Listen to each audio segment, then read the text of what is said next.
Okay, fine. Well, welcome everybody. And Bob and Jose and I are delighted to share stories because, as I see it, the three of us have had the distinction of being able to be active at Columbia and invited to so be. Bob being the only one of our class to serve as a dean at Columbia University, being dean of Columbia College and playing a huge role in Columbia going co-ed. Jose is the only member of our class to serve on the Board of Trustees. He also has the distinction of having served as a member of the Board of Trustees of Yale and of Colgate. He was chief counsel at Yale. He's been a district court judge, and now he's on the U.S. Court of Appeals for the Second Circuit, which is based in New York, and he's based in New Haven.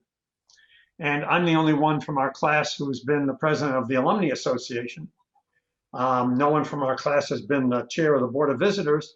So I thought it would be interesting for each of us to tell kind of inside stories of our experiences, things that have not appeared in print, even in Spectator. And so with that introduction, I will turn this over to my friend Bob Pollock, whom I should mention. I became active at Columbia and on the Alumni Association because after he became dean, I went to see him and said, I'd like to become active in alumni affairs. So he put me on the Alumni Association board. Thanks, Bob. Okay, good deal. And this is how you get paid back for it. So I we have all agreed to speak for about 15 minutes. I think I'm timed to that. Ashley will bump me if I'm not. I want to start with a quote from Diderot.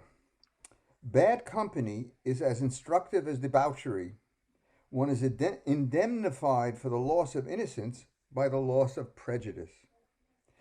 That's my theme for three stories from different decades. From the 1950s. The 1950s opens with a backstory to this quote from Diderot. More than 60 years ago, I had been confronted as a senior in Columbia College with a social snub of the most painful sort, a true example of bad company. It became a moment of loss of innocence and prejudice, and it prepared me well for the decades I have spent as a professor here at Columbia. I lived in a double on the ninth floor of Hartley, facing campus, for most of my time as a student in the college. One evening, in our senior year, my roommate, Morris Dickstein, whom I miss terribly, came back from a meeting somewhere wearing a golden ring with a green jagged line all around it. He had been elected to the Society of Sachems, and this ring signified that to one and all. Was I jealous? I suppose. But mostly I was annoyed. Who gets to pick who gets a ring? Who do they think they are? So I took myself to the radiation lab on the 8th floor of Pupine, where I worked in the lab for a graduate student named Arno Penzias. In my work there, I had learned how to use many tools, among them a lathe.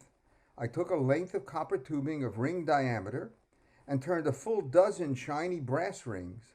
I then carefully marked up each with a green jagged line all around using the lab's enamel paints. I gave one to Morris.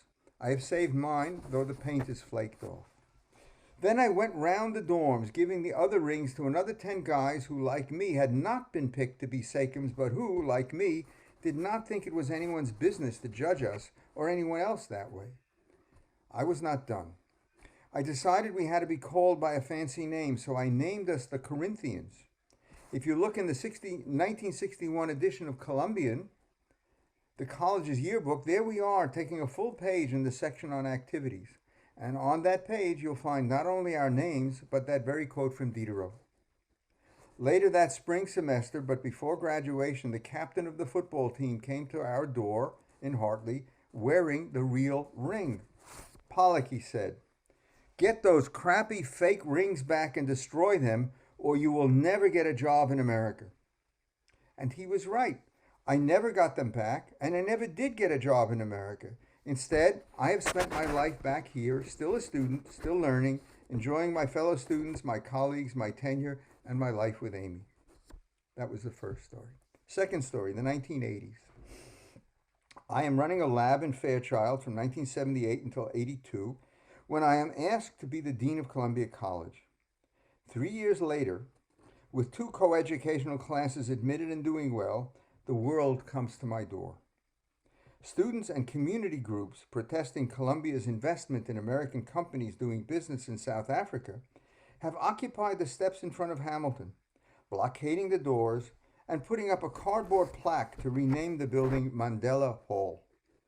Jesse Jackson comes to make a speech, and a banner flies from John Jay windows. Hello, Jesse. Welcome to Hymietown. I can access my office in 208 Hamilton through the tunnels, but there's really no way to make believe it's okay.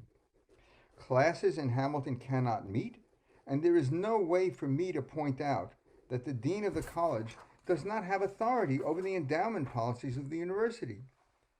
Student marchers follow me around chanting, "Apartheid kills and Pollock pays the bills."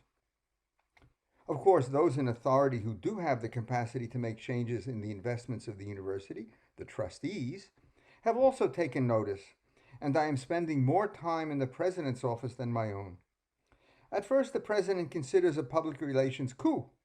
We have awarded Bishop Tutu an honorary degree in absentia, so let's ask him to intervene.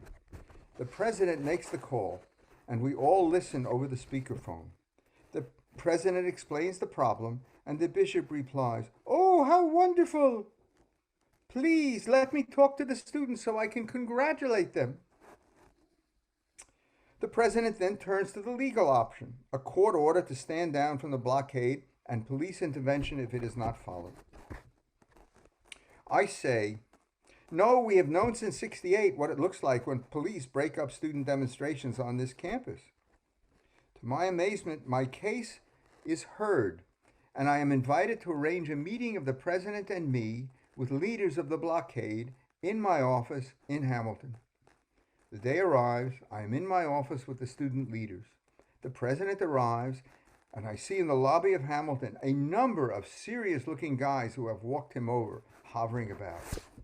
There's a knock on my door, and I open it to see an earnest face. I'm Reverend Calvin Butts, minister of the Abyssinian Baptist Church. The students have asked me to join them. What do you do? I said, "Come on in, Reverend Butts." We all sit down in my office, and Reverend Butts proceeds to negotiate directly with the president. He says, "I would like to help these students understand that they should step down in the face of an injunction in order not to be arrested or worse. Mr. President, are you aware of the terrible condition of the nurses' residence next to the Abyssinian Baptist Church? This is the residence for nurses in Harlem Hospital, and your university provides that hospital with its physicians." The president does not skip a beat. "Reverend Butts, we will see to it that Columbia fixes up the residence hall where these nurses live." Reverend Butts says nothing to the president, but instead turns to the students. "I think you should see that you have made your point and that you should step down peacefully." This is how it turns out. First, the students did step down. The police were not called in, and I regret only that I did not manage to save the Mandela Hall cardboard plaque. Second, the president convened a faculty panel chaired by law professor Lou Henkin and me to consider investment policies for companies doing business in South Africa. We proposed that the trustees act to divest if and when the situation becomes even worse than it was. With the first subsequent acts of repression by the regime, the university did divest in American companies doing business in South Africa. Third, the following weekend, Reverend Butts invites Amy, my wife Amy, and me, and the president and his wife to services at Abyssinian Baptist Church. We were made completely welcome in a room with thousands of African American neighbors whom we had just met under the most difficult of circumstances. And I was left to ponder whether I could be sure of assembling a room with a few thousand European American neighbors and colleagues from campus who would be sure to make an African American family feel so welcome so quickly and so completely. Third story. The 1990s. I've been back as a professor of biological sciences since stepping down from the deanship in 1989. In the decade of the 90s, I have become the co-chair of the Jewish Campus Life Fund, the organization that funded the office of Jewish chaplain in Earl Hall since its formation in 1929 by Arthur Hayes Sulzberger, the great-grandnephew of King's College trustee Gershom Mendes Satius, and the great-grandfather of the current publisher of the New York Times. As co-chair, I am working very hard to find a way to get Columbia to allow us to build a building of our own. We seem to be making good progress, and we get a big boost when Columbia trustee Robert K. Kraft offers to designate a prior $3 million gift to the university to our planned building. We were able to propose a 6-story building on 115th Street for a total cost of $6 million, and we are able to assure Mr. Kraft that his gift, half the money, would name the building as he wished.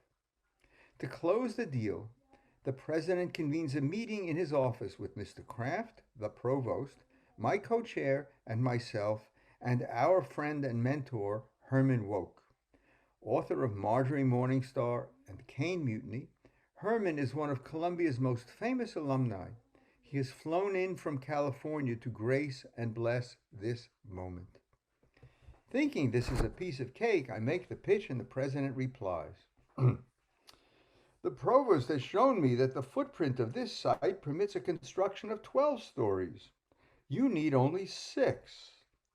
Would you be willing to raise the funds to build the full 12 and donate 6 floors for the university to use? We are very tight for space, as you know.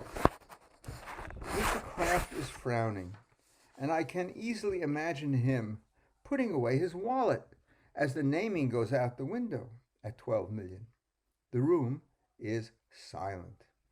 I say to the president that this building is to repair an historical injustice, but it is not a reparation. We want to heal the past, and you, Mr. President, cannot heal the past by charging a 100% Jew tax. There's a long silence.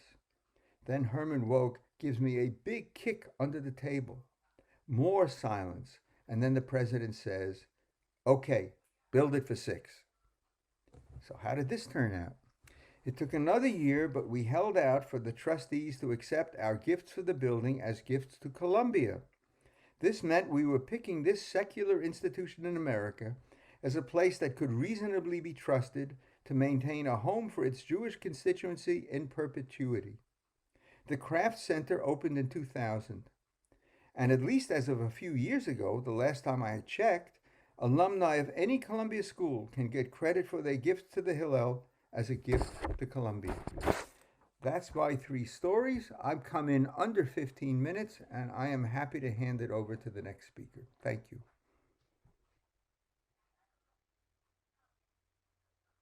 Marty, you're muted. There you go. Here I go. Great stories, Bob. Thank you. I'll start with one that I was first vice president of the Alumni Association in 1992. And at that time, it was clear that Mike Sovereign was going to be moving on and retiring soon. And the provost, Jonathan Cole, who would like to have succeeded him, and a Columbia alumnus and baseball star, was the chair of a strategic planning committee for the university. And some of us had some concern, how would the college be treated in that equation? With Jonathan being more loyal, it seemed to us, to the university than to the college, if we can separate those out as competing entities within the same structure.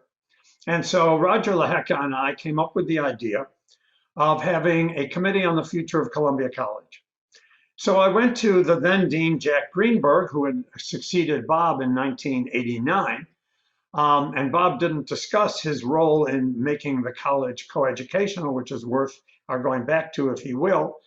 And we said to Jack Greenberg, who was a very hands-off dean, we think it would be a good idea to set up a committee on the future of Columbia College. And Jack said, well, go ahead and do it. So Roger and I appointed a committee, a couple students, several prominent faculty members, several alumni, and then we chose a real winner as the chairman, and that is Mel Schwartz. Mel Schwartz was not only a noted physicist, professor at Columbia and alumnus, but also a recent winner of the Nobel Prize in Physics. And Mel knew how to run a meeting and was very effective and very connected to it. Our goal, if I can read from the report, this is 1993 when it came out, to undertake a systematic and detailed analysis of the opportunities facing the college with the mission of proposing a course of action to achieve the basic goal that Columbia College be and be recognized as the preeminent undergraduate college in any major university in America by the year 2000. Well, that was a little arrogant, a little overextensive. It should have said one of the preeminent, and we clearly have succeeded in that. And our report was well timed because it emphasized that the college had to maintain the integrity of the core curriculum, the integrity of need-blind admissions and full financial aid. It had to become fully residential. It had to improve the facilities and the quality of life for students, and it had to renovate or replace or expand Ferris Booth Hall. And that was the report we set forth in 1993. I'll jump ahead to say that in 1996, we also specifically said, we are not against expansion of the college, so long as all of those are achieved.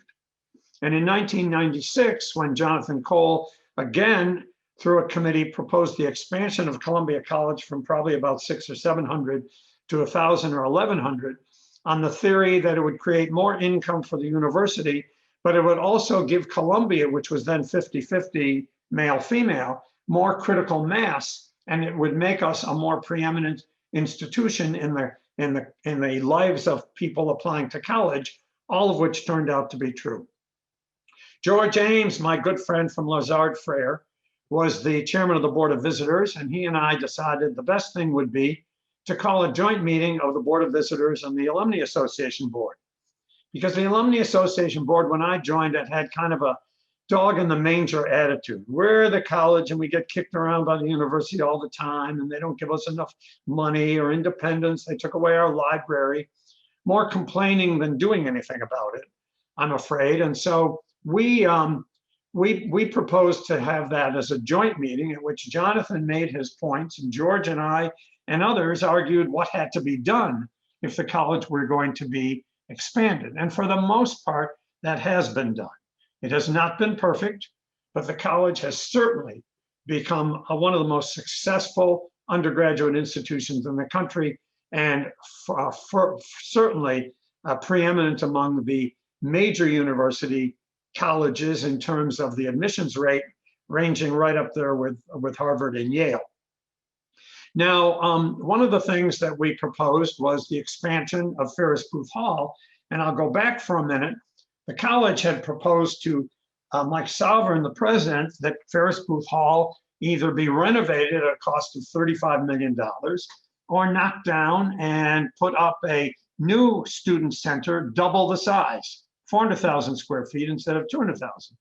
Al had some, Mike Salvern had had some run-ins with Al Lerner, who was willing to put up $25 million to put his name on the building. And so he stalled that. George Rupp came in, and the alumni leaders went to George Rupp and said, look, here are two proposals. $35 million to renovate a 200,000 square foot building, or $65 million to knock it down, put up a first class 400,000 square foot building. Al puts up $25 million, and Barnes & Noble buys the rights for the bookstore for 10 years and more for $10 million. George Rupp says that's a no-brainer, and that's why we have Al Lerner Hall. Jim McMenamin then calls me and says, the problem is we have an agreement that the building apparently has to continue to be named for Booth Ferris, Ferris Booth. So it's Ferris Booth Hall. So I said, let me see the documents. He sent me the agreement, and I quickly noted it said, the building shall always be named Ferris Booth Hall in memory of Ferris Booth, as long as the building stands. So I said, well, you knock down the building, you're free of that. So the alumni, so I guess Jim McMenamin, went to the foundation and made the pitch, would you like to put up $25 million? They said, no, go ahead, take the building down, but leave the portrait of Ferris Booth and our name in a prominent space, which is where it still exists in the atrium, I believe, of the building. So then the next story is that George becomes the president in 1993 and immediately thinks that he has an agreement for Jack Greenberg to step down. Jack doesn't like that, but does, and steps down. And and he appoints Stephen Marcus to be the Dean of Columbia College. I'm now the new president of the Alumni Association, and one of the goals of the Committee on the Future was to have an impact on the incoming president and the trustees of the importance of the core, the centrality of the college and the university, and the importance to maintain our central values of need-blind admissions and full financial aid. It then is coming up that 94 is also the 75th anniversary of the core curriculum. And so I suggest to the Alumni Association board that instead of honoring simply one individual, often a very wealthy person who has been a success, contributed a great deal of money, and been active at Columbia, but instead honor the tenured teachers of the core curriculum. And Stephen agrees, and he said, and we said, well, can we get Jacques Barzun to be the chair of the event? Well, Stephen says Jacques never accepts an honor, but this is not an honor to him. So Stephen Marcus calls Jacques Barzun, the former provost and great public intellectual in America, and says, will you chair the meeting, the dinner, and be the speaker accepting the Hamilton Medal on behalf of the tenured teachers? And Jacques says, as Stephen relates it to me, Jacques, you know I don't accept honors. And Stephen shoots back, it's not an honor to you, Jacques. They just want you to accept it for all the tenured teachers. He accepts. It is held not in Low Library because we have over 600 people coming. It's held under the whale in the whale room of the American Museum of Natural History, which room, incidentally, was designed by the father of Dwight Miner, who was the professor I had for CC, an extraordinary teacher at Columbia, very popular, who badly wanted to become the dean when it was open, and instead, when Larry Chamberlain retired, and instead Grayson Kirk gave it to John G. Palfrey, a Harvard graduate and Columbia Law professor, who was not a very effective dean, very frankly. Rupp then, as you know, 2 years later, Stephen retires as the dean, and we have a search committee, and I'm on that search committee with George Ames, and it led to the selection of Austin Quigley. We had given the president 3 names, all of whom were stand-up people who would not get pushed around and do whatever the president said. Well, Austin was a very stand-up guy. We knew that because he was a soccer star in the Midlands of England. And we read about his activities there and how tough and rough he was. So after 1 year, at the end of June 94, George fires, no, let's see, it's a year after, so it's the end of 96. George fires Austin Quigley, the end of June. The alumni go up in arms, people are yelling and screaming. I called Jerry Spire and asked, he was a fraternity brother of mine and a friend, would you call George Rupp, you're a trustee? He said, no, I don't want to get involved. So I called another trustee and fraternity brother, my friend Robert Kraft, and he said, okay. He calls me back later and he said, I called George Rupp and I said, you know, sometimes you have to get rid of somebody who's not really working out. That just happens with me, with Parcells, the coach of the Patriots. You don't have that situation. What are you causing so much trouble for yourself? Why are you doing this? He's a good dean. He's a good person. So I don't know how much impact that had on George, but within a couple of days, George appoints Austin to remain in office. On George Rupp's 10th anniversary as the president of the university, the Alumni Association holds a big dinner at the University Club in honor of him, and we select Austin Quigley to introduce George Rupp. Austin does a very gracious introduction, and George Rupp, to his credit, gets up and says, Austin, thanks for that wonderful introduction, and you have been such a great dean of Columbia College that I've appointed you twice. Well, the place erupts in huge laughter and applause, with both George and Austin laughing, and everybody standing and applauding. I don't know another university president who would be willing to poke fun at himself, make a joke out of a disaster, and come out looking like terrific as he did. And so that's my story. And if there's time at the end, I'll add one more later on about the a resignation all of a sudden by Dean Moody Adams, not too many years ago, I think 2006 or 10 or something like that. But I'll tell that story if there's time. But those are my stories about the role I played and the fun of it. I should mention one more, though. I got a letter from Bob Pollock after the Hamilton dinner, which I found, and it says, it has taken me a few days to discover the origin of the ingenious Hamilton Awards to faculty of the core curriculum. But I was not at all surprised to learn that the credit goes to you. And then he said, the problem is we need more emphasis on the science. We should have a core curriculum in science. Well, Mel Schwartz and I tried to get that through the Committee on the Future of the College, and it didn't happen. But what I did do is the next year, the Hamilton Medal was awarded to all the scientists from Columbia, either faculty or alumni, who had won the Nobel Prize in Science. And that, again, was a message to the trustees and George Rupp about the importance of science in our curriculum. End of stories.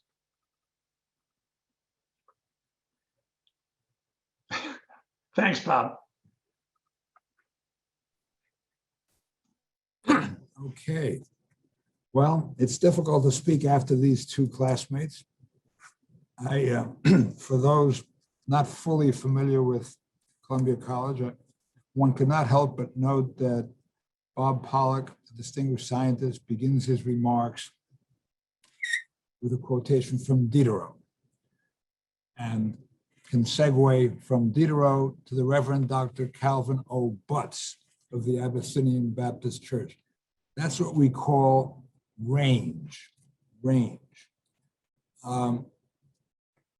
Reverend Calvin Butts, by the way, was thought to be the model in Tom Wolfe's Bonfire of the Vanities for the a minister who explained the concept in urban politics of steam control.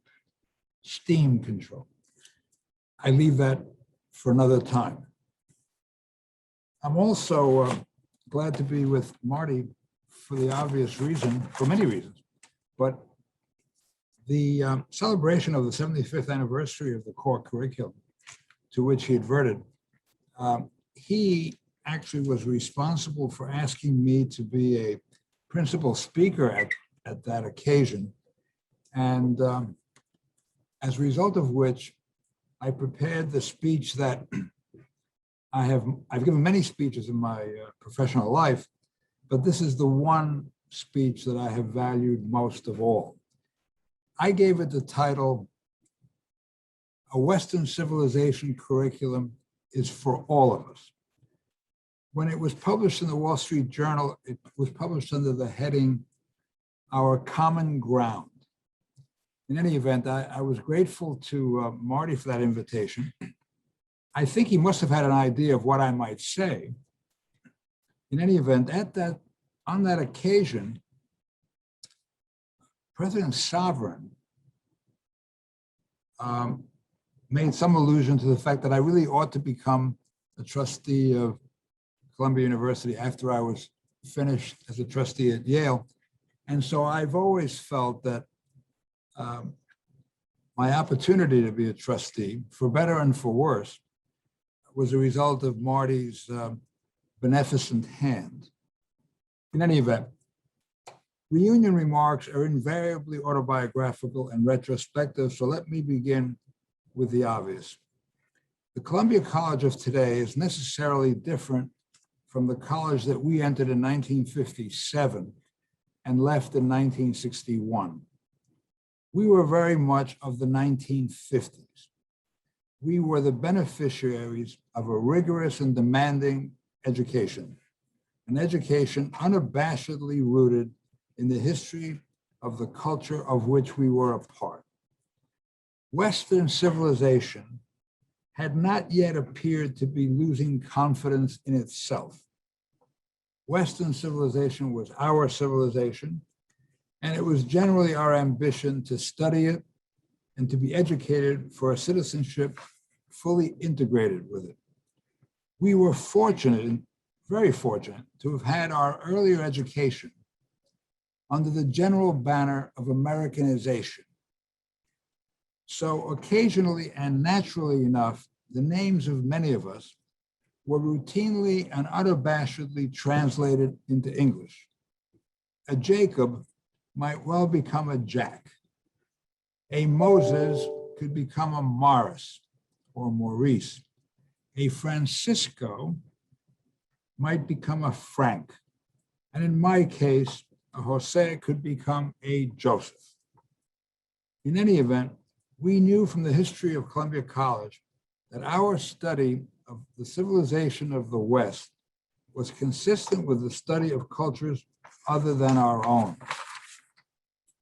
For Columbia College alumni, and perhaps especially for those of us from marginalized minority and colonial communities, I believe there were precisely two so-called Hispanics. We wouldn't even call them that at the time. In our class, Frank Lorenzo, whose father, who was from Queens, we're both from Queens. Frank Lorenzo, or Francisco, AKA Francisco Lorenzo, had grown up in Rego Park, the son of a Spanish immigrant, and I had grown up largely in the Bronx and in Flushing. In any event, for those of us from marginalized minority and colonial communities, the Corps provided a general education grounded in the intellectual history of the culture in which we lived. I say grounded in, but not beholden to, because the Corps also teaches students to think critically. What paved the way for the democratization and diversification of the student body was the erosion of the original classic curriculum at Columbia, and in particular, the elimination of the Greek language admission requirement. As a result, more students came to Columbia after 1919 from public schools, producing what Dean Frederick Keppel in 1914 had called a social diversity. It was for this socially diverse undergraduate body that Columbia's faculty required a common course of education for all freshmen. By effectively placing all of its students on an equal footing, the Corps made it possible for a graduate of Flushing High School to compete with the graduates of elite private schools. Many of our sister institutions still operated at that time under ethnic or religious quotas, and our student body was largely and vividly populated by representatives of groups excluded elsewhere. An implicit understanding of that simple fact accounted in part for our special pride in Columbia College. I thought then, and I think now, that our understanding of these facts of life accounted for the widespread vanity and sense of superiority that I detected in our classmates. It was a vanity that came to the fore with a certain painfulness during our freshman week in September 1957, when we were welcomed to the Columbia family by upperclassmen at the outset of freshman week in a variety show that was led by a sophomore with the extraordinary name of Reardon J.A. Rowett III. How's that for a great name? We didn't have many thirds in Puerto Rico or in Flushing, but it was great. So he was the leader of this freshman week program, and he began as follows, as you may all remember. Welcome, Princeton rejects. The response was a massive groan and some boisterous, laughing boos from a crowd of 600 for whom the comparison to Princeton was a mark of singular distinction. Undergraduate education tends to shape the reputation of universities everywhere. So, as you will have heard from any Columbia College graduate, but especially the two classmates that you've heard from already, it is no surprise that the singular distinction of Columbia College, the basis for the high reputation of the much larger Columbia University, is the college's core curriculum. Because of its focus on a common Western tradition, the core has been the subject of skepticism by those who claim a broader perspective, trendy cultural relativism or multiculturalism, rather than presumed parochialism. But since the core curriculum is so fundamental to the reputation of Columbia College, overt direct attacks on the core are highly unusual. It is the third rail of university politics. Instead, today, as yesteryear, Columbia College struggles to maintain its identity as a relatively small college in a huge university. I was reminded of just that point by both Marty and Dean Pollack. What was the phrase? Dog in the manger. The alleged dog in the manger attitude of Columbia College alumni. That was a precious and accurate statement. So today, as yesteryear, Columbia College struggles to maintain its identity as a relatively small college in a huge university. So it is that trustees who are graduates of the college, maybe even the leaders of the trustees, are frequently reminded, and this is my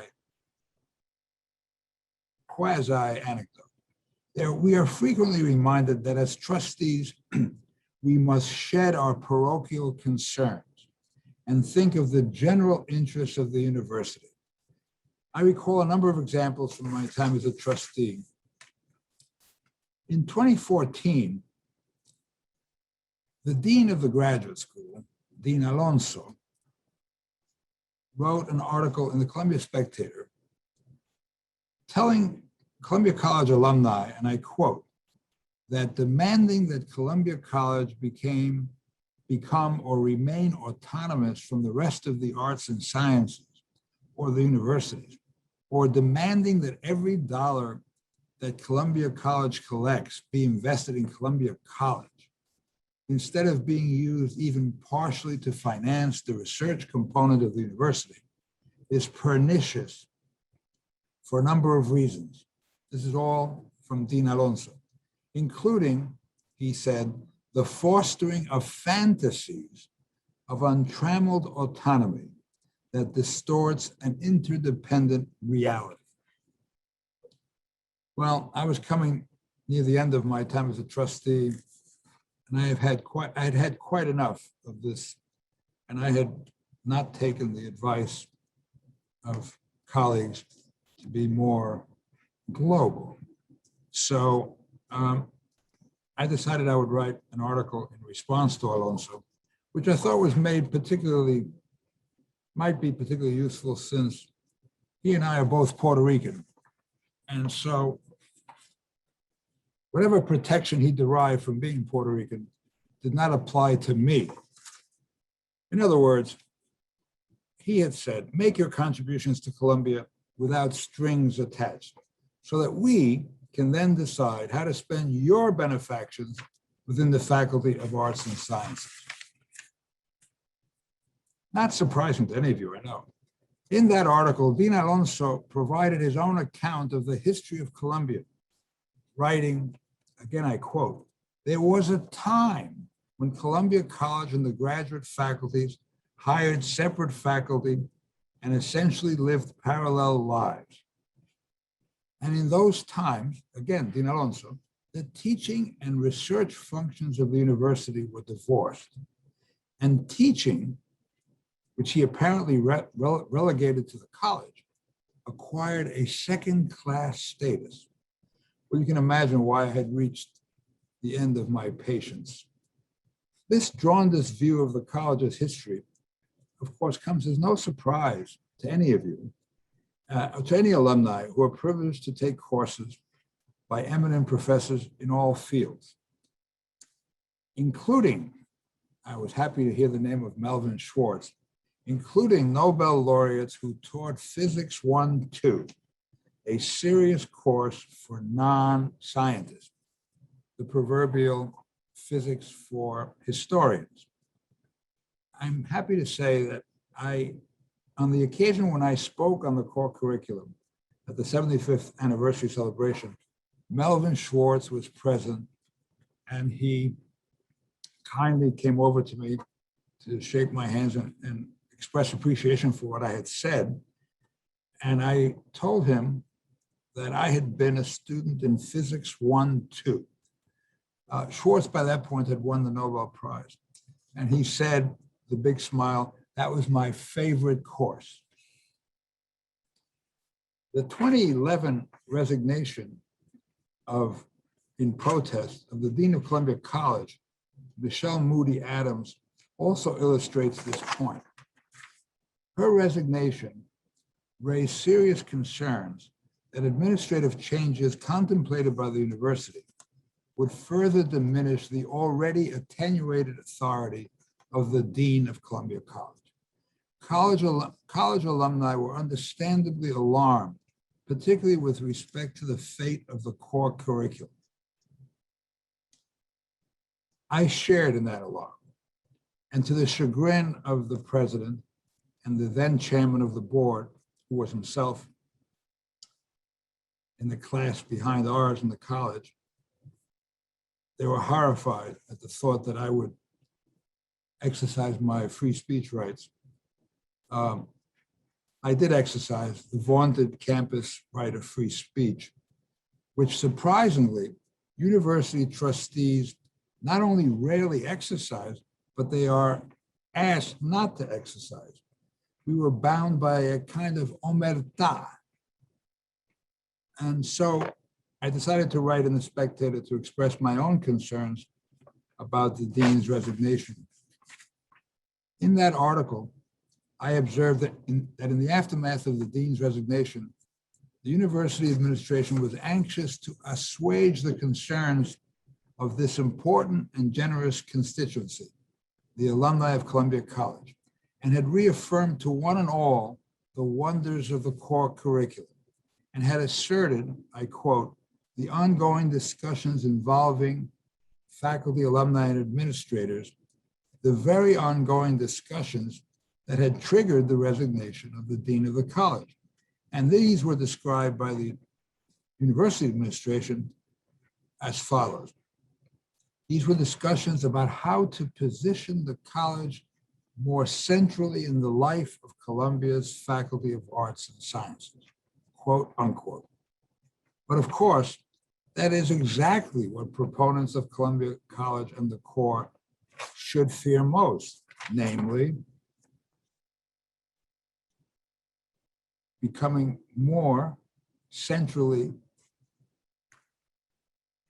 involved in the life of Columbia's Faculty of Arts and Sciences. Until the position of Dean of Columbia College is no longer merely a dean of students, until the dean of the college is an authentic dean of the faculty, as it was when Bob Pollock was dean, with a significant role in the hiring and promotion of faculty, in capital budget deliberations, and in the various committees that govern the Faculty of Arts and Sciences, until the dean of the college is incorporated fully into the leadership of the Faculty of Arts and Sciences, the identity and autonomy of the college will continue to erode. Its fate will be in the hands of functionaries for whom the college and the core are distant concerns.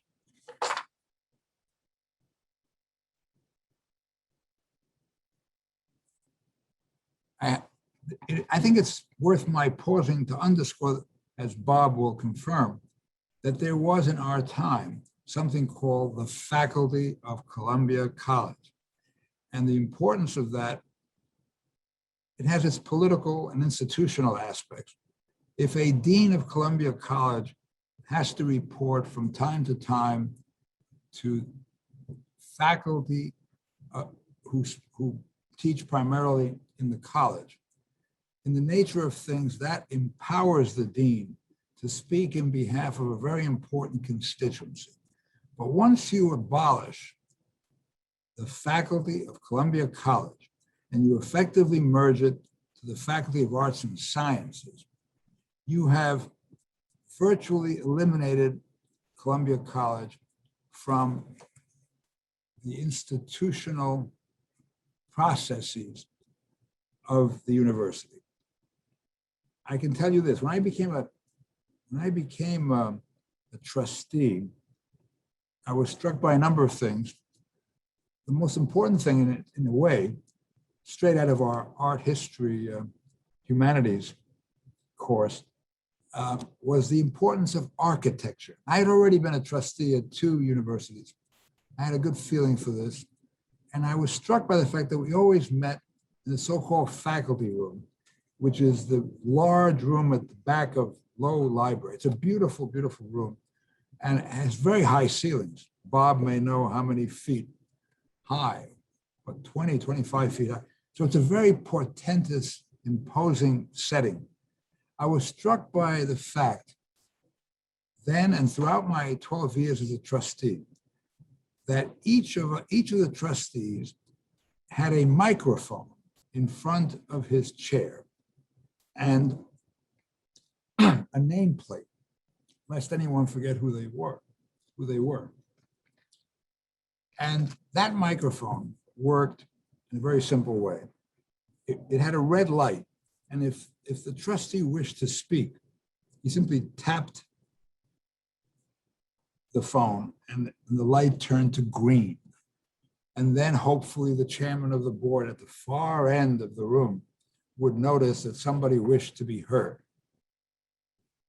This was an extraordinary phenomenon for me because it struck me as clearly, perhaps unconsciously calculated to reduce the amount of actual conversation among trustees.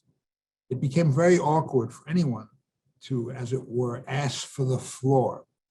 And in my years as a trustee, I can probably count on 2 hands the number of occasions when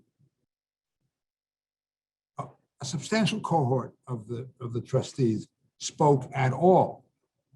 There was this extraordinary silence among the trustees. Things would happen, people would kind of nod, there'd be votes, pro forma votes. And the other thing which struck me from the very beginning was that the room was occupied by many vice presidents, people who had the title of vice president, senior vice president, executive vice president, and one of them was the senior executive vice president. And so the trustees were seated at their microphones with this very large group of functionaries seated at the very end in various rows. They were eminent, important personages. The key thing for me was that the dean of Columbia College was not among them. And indeed, I do not recall any occasion in which the dean of Columbia College appeared before the trustees to deal with any question, except, interestingly, on the occasion of the presentation to the trustees of Dean Moody Adams. She came and was introduced by the provost, and we had a brief tete-a-tete. She was a very impressive person. I don't claim to know anything about what may have happened or not happened during her tenure, but I think I understand her problem. What was interesting about her, she was a professor of philosophy at Cornell. She was Black. She was very proud of the Columbia College curriculum, and it was very clear that she had come to Columbia College because she would be the dean of Columbia College, which had the core curriculum. This I thought was spectacular and quite meaningful. And so as far as I was concerned, I was quite concerned when she resigned. But I think she resigned in effect when she realized that she thought she was going to be a dean of faculty, and she turned out to be a dean of students, in effect. In any event, I'll finish simply by saying that only the continued vigilance of Columbia College alumni, who are outspoken and ever grateful for the blessings of the core over a lifetime, can possibly secure the identity and autonomy of the college in the years ahead. Thanks very much.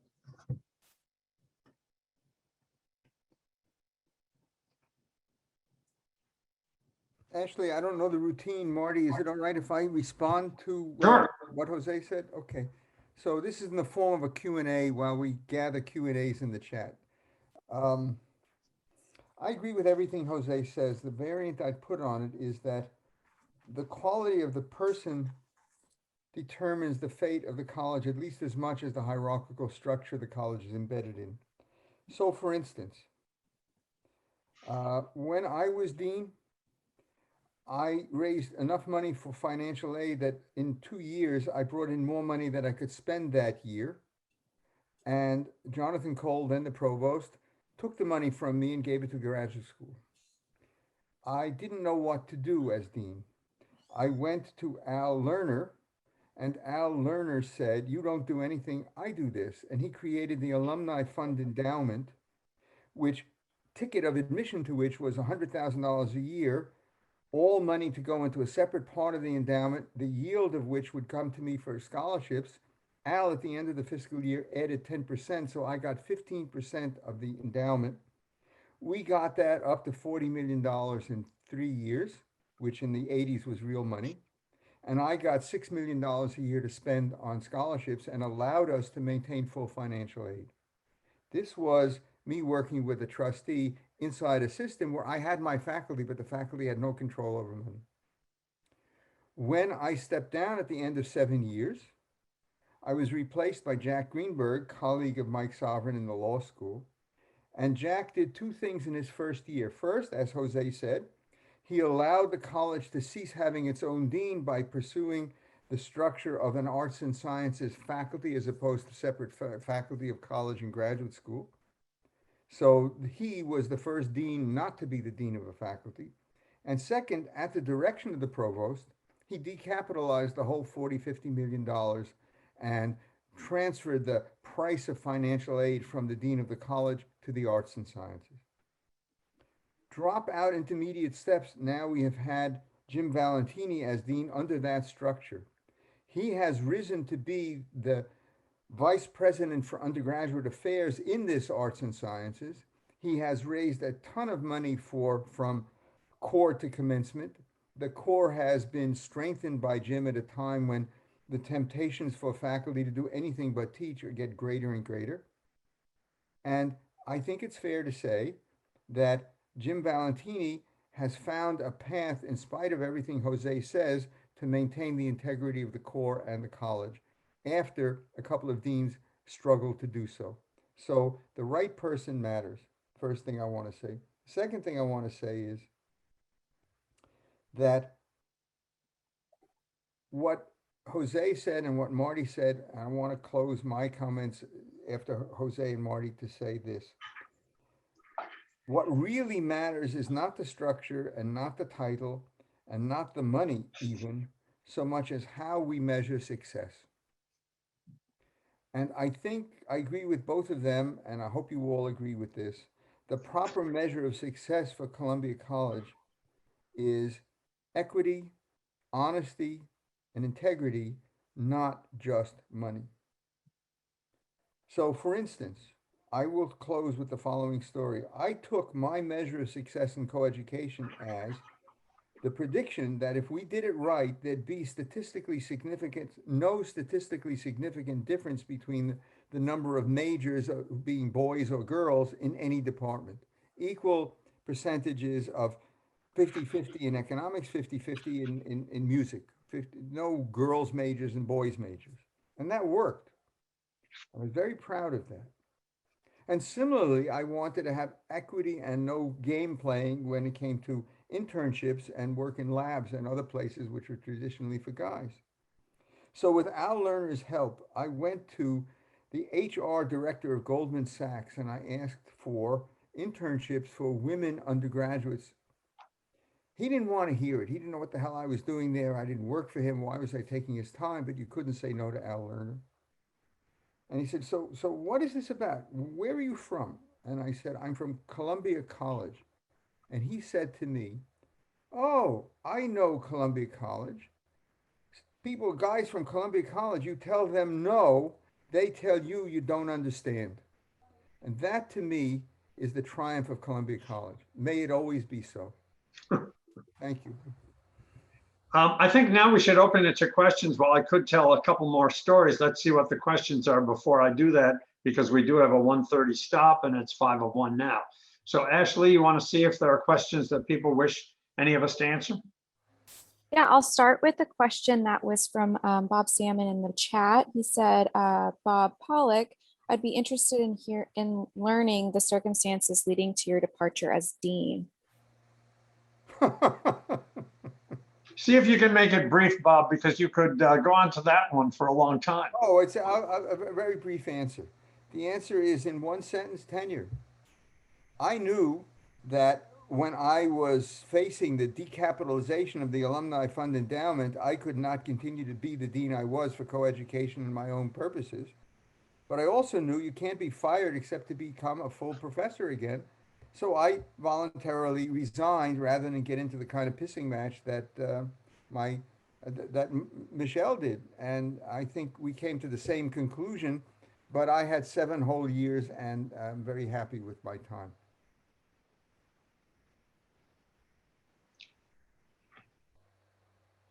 If I could just add one short anecdote to what Bob referred to as a decapitalization of the endowment.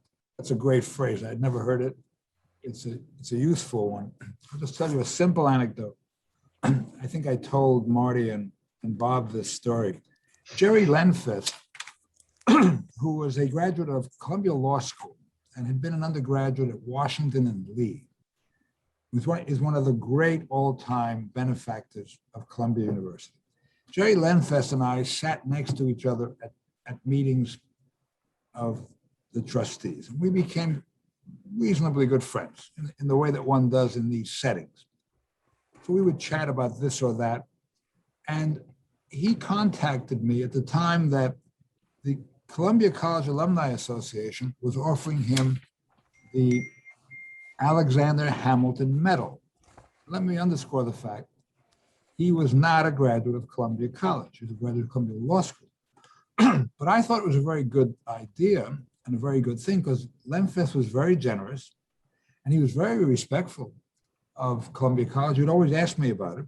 So he called me, and over the course of the several weeks after he had agreed to receive the Alexander Hamilton Medal, he asked me for material regarding the core curriculum, things that he could use to develop his remarks. I was very pleased because I knew that in the nature of things, Lenfest, being Lenfest, that he would probably announce at the dinner, if not immediately thereafter, that he had been a generous benefactor of the Columbia College core curriculum. And sure enough, a day or two after the dinner, which I could not attend, I learned that Jerry has made a gift of, I forget, $10 or $20 million, quote, for the arts, unquote. And we learned from President Bollinger's office that this gift of Jerry Lenfest has been bestowed upon the School of the Arts at Columbia. Now, I think that Jerry Lenfest probably never appreciated or understood what had been done to him and to his gift. I think this is a good example of decapitalization of the endowment. The president can divert monies from time to time, and this happens quite frequently in the case of Columbia College alumni, because Columbia College alumni surprise, surprise, are the most generous single group of alumni in the university. The other example was Jerome Green, who was a lawyer and involved in real estate matters. I didn't know Jerome Green. He's a great benefactor of the law school. He had a huge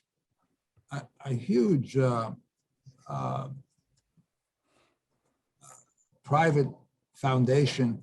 And it was clear to me that Jerome Green, when he thought, apart from the law school, if Jerome Green had to think of where these vast sums of money would be going, and it was thought to be quite substantial, I have not the slightest doubt that Jerome Green would have sent it to Columbia College. He was a very proud graduate of Columbia College. All in all, I have no idea where it went, but I know it didn't go to Columbia College.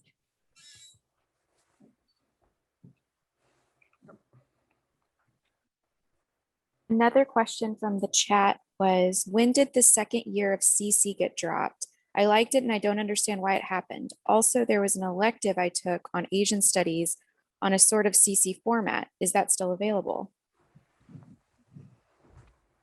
I think Bob has to answer that. Yeah, I know I do, but I don't want to. I don't. Newton was once asked, why is the gravitational law the product of the masses divided by the distance to the power 2? Why not 2.1? And his answer was, I do not feign hypotheses. So I do not feign hypotheses for why things change. But I will say that there is now something called the Global Core in addition to CC and Humanities, and it's a set of courses picked by the faculty of the arts and sciences who teach in the core and who report to the dean for their teaching in the core. It is to globalize and make more diverse and more equitable the historical, linguistic, political, and racial context of the readings in CC. So I think CCB was basically that much more channeled and siloed into European history, and the core is now really a global program.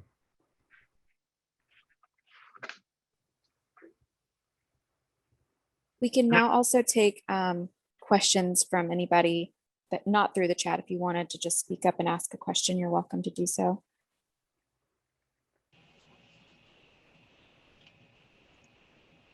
Well, in absence of a question, I might tell a story that ties in with what we have heard just now.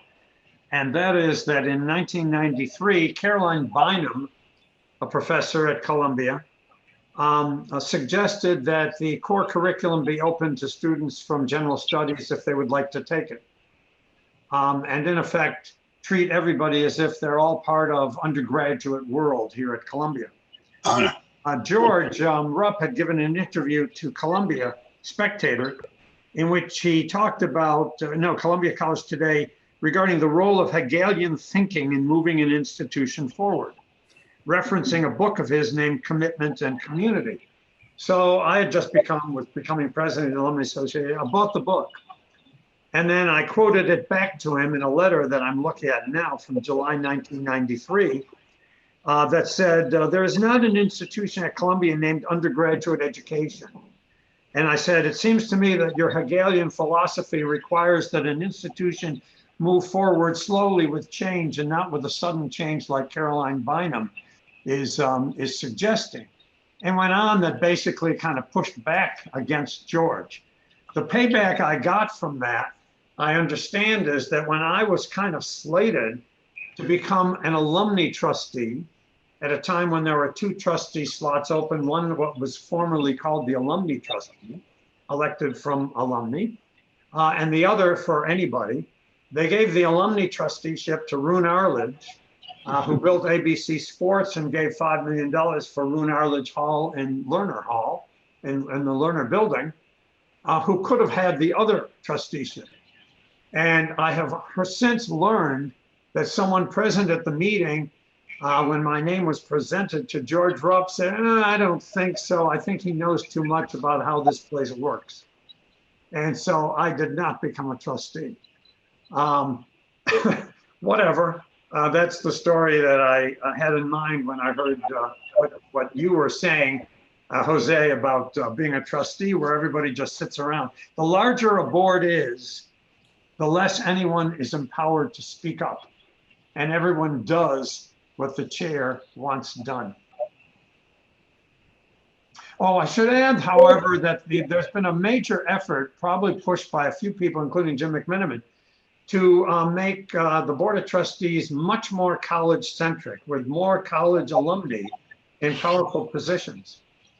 And when Lisa Carnoy, class of '89, a friend of my daughter's in that class, was elected a trustee, I called her up and I said, Lisa, this was about 15 years ago, I said, Lisa, just remember, they put you on there to be a spokesperson for your age cohort and your gender. They didn't put you on there to be a potted plant. Well, 5 years ago, she became co-chair of the board with another college alumnus from the prior class. And I sent her a potted plant as a present and said, I guess you proved you weren't a potted plant. I before you take another question, I have to meet Marty's comment and raise him one. The dean of the college signs the diploma for graduating classes. This means that I signed Lisa Carnoy's diploma. I signed the diploma of the other co-chair who graduated the year before. And more to the point, for 8 years, someplace in the White House, I suspect there was a diploma from Columbia College that I had signed hanging for Barack Obama's tenure. It is extraordinarily valuable to keep in mind that as my grandparents did not speak English and my parents did not graduate high school, and I am a first in family graduate of Columbia College, I then reached the point of signing the diploma of an African-American student who didn't live on campus and had transferred from California, and he became president of the United States. That to me is an arrow for the future that we have to nurture and hope to retain. Okay, next we have a question from Edward Hotchkiss. Edward, you might need to unmute yourself. Yeah. There were those of us who came into a world of the core naive. We were students in a program that challenged us intellectually like nothing we had ever seen before. And I suspect there are still students like that now. I think we should have had not 2 years of contemporary civilization. I think that for my life experience that followed, I would have benefited from 4 years. Had there ever been a discussion in the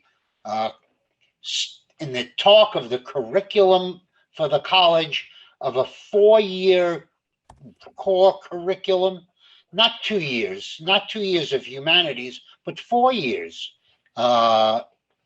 it would have been impossible to have picked from courses offered in the college to match that which would have been put together by a committee of the faculty to study CC for 4 years, or to study humanities for 4 years, to develop a curriculum that would have been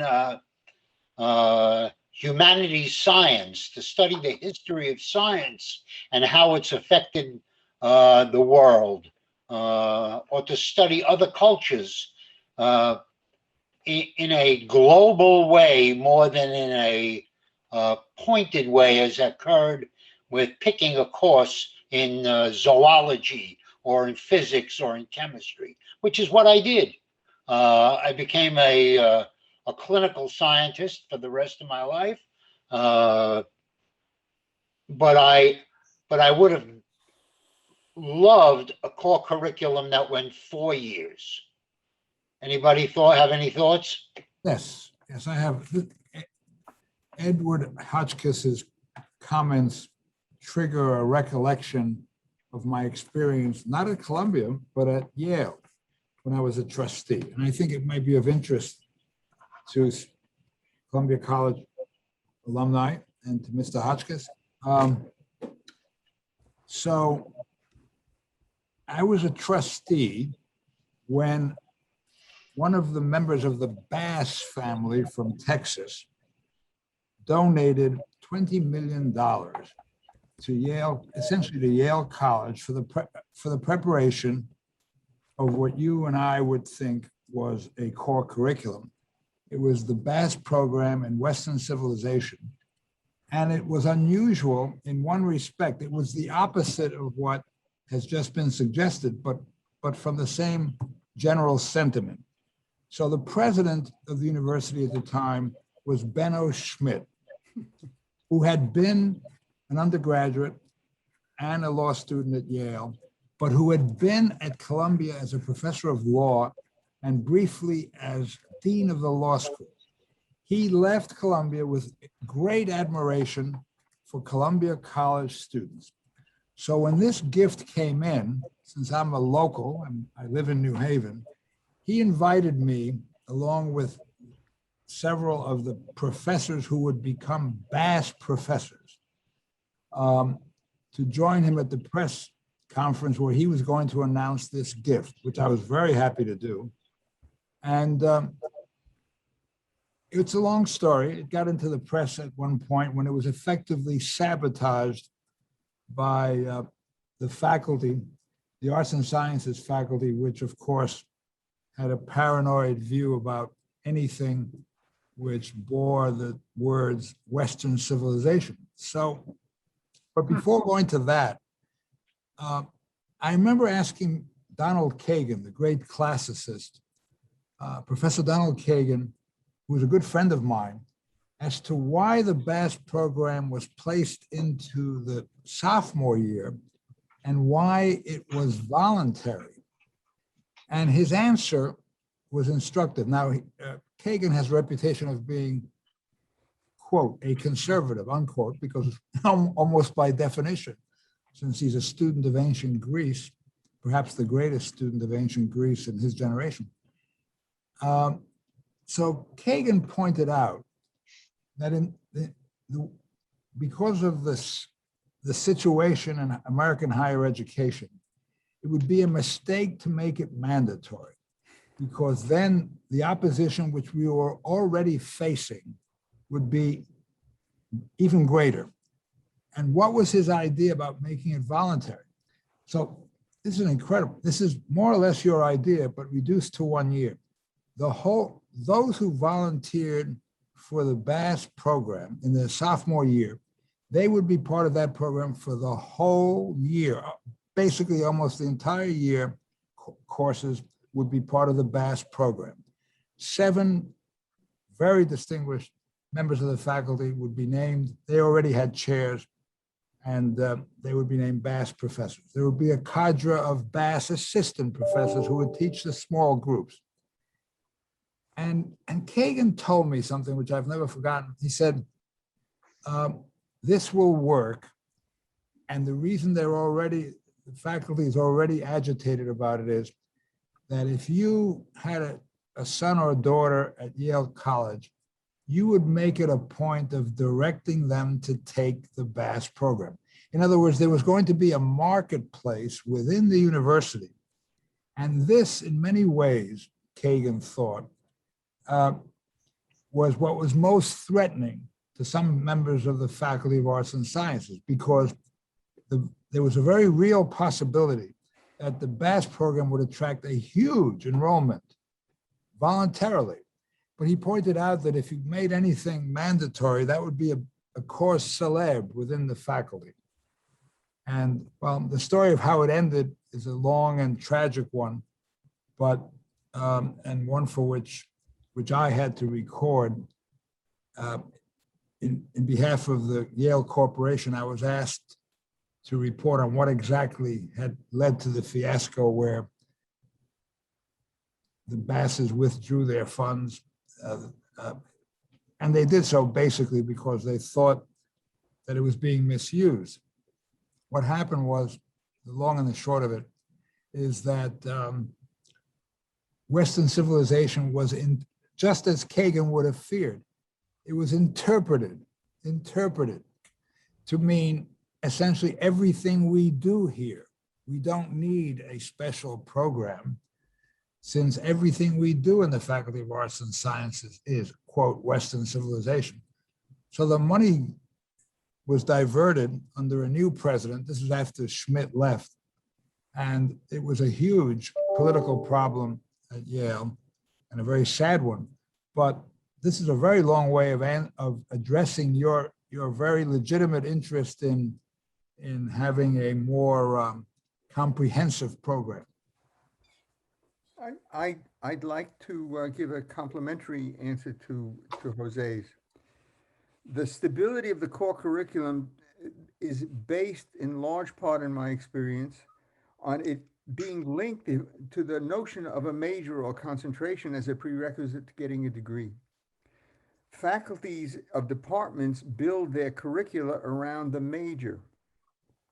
And your choice of major determines at steady state the economics of the fraction of your tuition, which is justified by the teaching of the department in which you major.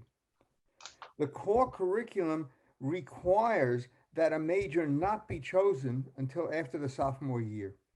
Majors are only for the second 2 years. The first 2 years are the core. That allows the first 2 years of your experience to be free from the obligation to emulate and become trained by the people who will get you ready for your adult life. It can't have been for the whole 4 years, because getting ready for the second 2 years is getting ready to pick the major and then study the subject that you wish to go on with. The core is completely free of training for your career. It is for everybody, and therefore it can't be for the whole college, because the college assures people that in their senior year they may be applying to graduate school or jobs with the demonstration by their major of the expertise they need. So I think the answer is it's a balance between the gift of the major and the gift of the core. And the freedom from picking a major for the first 2 years makes us different from many other colleges right there, even today.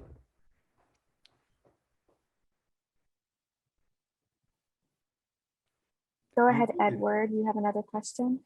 You're muted. Yeah, what about those students who don't want to pick a major, who don't want to graduate with a major, who want more study in Western civilization, more CCC, CCD, more of the same, and don't pick a major?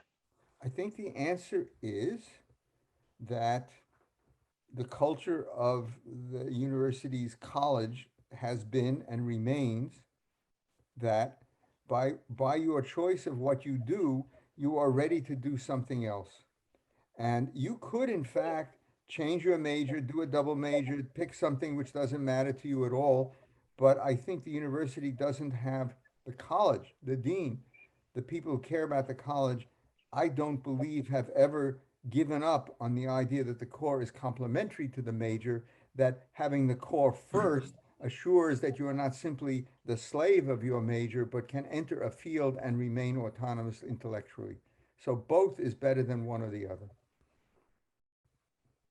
But that's my opinion. I'm talking too much. I'll stop. No, you're not. I loved my major. My major was wonderful. I studied art history and archaeology. I was a major in art history and archaeology, and I loved it. And I became a physician, an internist, a psychiatrist. But what I got most out of the college was the core. And anything that would interrupt that, I think, is a violation of the intellectual process that is Columbia College. It can't be invaded. It has to be maintained. Well, Eddie, I would suggest that you are an example of success of the core curriculum in that you ended up being a physician, medical school, psychiatrist, scientist, while also majoring in art history. And so the breadth of what you've done is an example of how the core curriculum works. And that is that you can take whatever courses you want and still end up being able to think in many different fields and a great breadth and range of thinking. The core was fabulous. It was I was a naive child when I entered Columbia College, and I exited as a result of the core with an intellectual bent that would never, ever have occurred had I been someplace else. I think that's true of many of us. Are there other questions, Ashley? And no one else has raised their hand. We can definitely take more questions if anyone has one. We probably have time for one more question.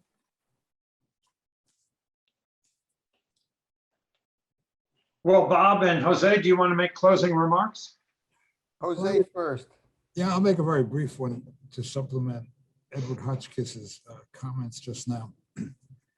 And at the risk of seeming to be Yale-centric, with unduly Yale-centric on this occasion, I served as general counsel or as a trustee with 5 different Yale presidents, and I've mentioned Schmidt's particular admiration for Columbia College. I should tell you that he was not the only president of Yale who lived in awe of the Columbia College curriculum.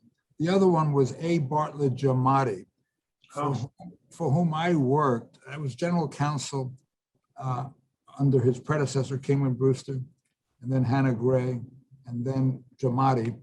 And I remember Giamatti, there was a question as to whether I would stay as general counsel or do something else.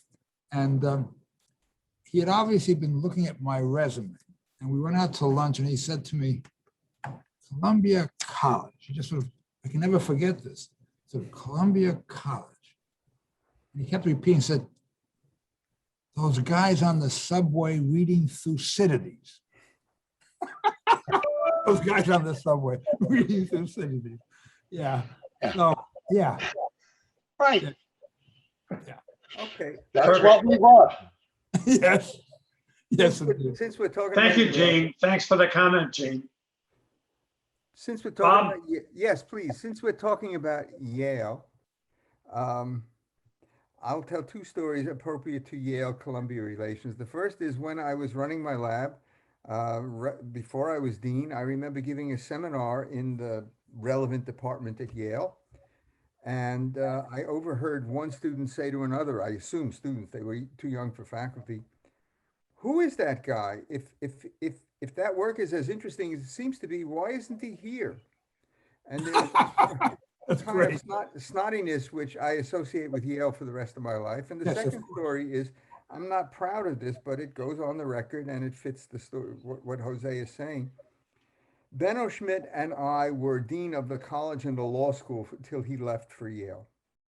And we realized we were meeting with the same alumni who had gone to both schools, and we were meeting separately and making the same pitch. So we cut a deal that we would have our offices arrange a single lunch with the relevant double alum, and we would agree in advance to split the amount we got out of him 50-50. Huh. And it worked brilliantly. We would say that to a guy who was waiting to hear the bidding between the college and the law school, which would he have the most effect on? And it worked very well. However, Benno was interested, in my experience, in the money and not in the ideas. And I found him in the end, not an academic. I mean, not an intellectual so much as a businessman of academics. And so when he left Columbia for Yale, I was interviewed by Spectator, and they asked me what I thought of this. And I said, by leaving for Yale, Benno Schmidt has raised the intellectual quality of both institutions. Ooh. Yes, I'm not proud of it, but I did say it. That'll be my last remark. Well, now it's forever public that you said that, because Yeah, this well. is now going to be repeated elsewhere. Well, But I want to thank everybody for participating and for listening to our stories. I hope you found them interesting. I'm sure there are more where these come from. So, I regret that we're not able to do all of this in person, but maybe we will all be able to be together again in 5 years. So all best wishes to everybody in health and happiness. Thank you all. Thanks, Thank Marty. you. Thank you. Bye-bye.